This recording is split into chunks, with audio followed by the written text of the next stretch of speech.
This lady and her husband moved to the UK as students and dependents. Her husband was the student and she was the dependent. As the dependent, she worked full-time while her husband, being the student, could only work for 20 hours. She wasn't complaining. After all, her husband took care of all their expenses moving to the UK. Moving forward, after her husband graduated, got a job that allowed him switch their visas from student visas to normal visa.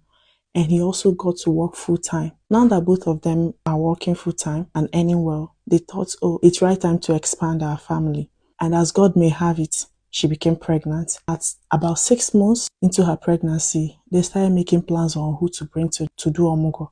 She suggested her own mom.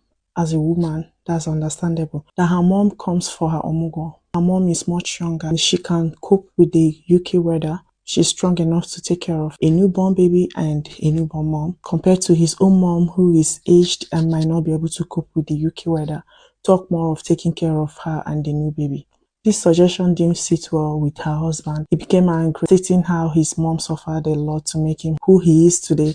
And if he's going to bring anybody to the UK, it must be his mom. His mom must eat the fruit of her labor. Everybody tried talking him out of this idea, but he insisted. Fast forward to when she gave birth, her mother-in-law arrived to the UK 2 weeks before she gave birth. Unfortunately, that was during winter period. She was already complaining of the weather being too harsh. She couldn't take care of her and her newborn as her health was getting worse.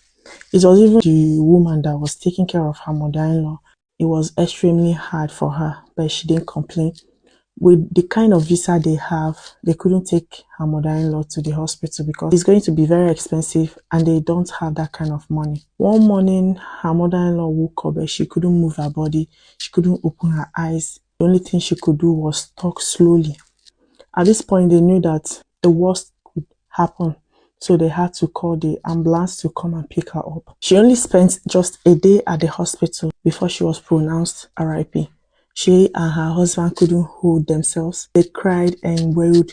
She even fainted while crying. They later called the husband's relatives to inform them and they insisted on bringing Mama home because she's a highly respected elder in the family and in their community as a whole. And that's another big expenses. Thankfully, friends and family members were able to contribute and her husband took his mom back home to Nigeria where her burial took place. Since her husband came back from the burial, their marriage has never been the same. He started distancing himself from her and their baby.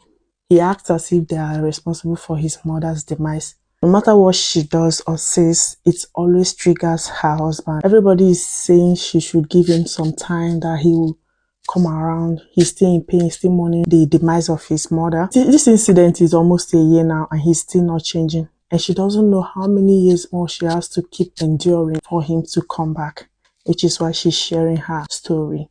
Thank you so much for watching.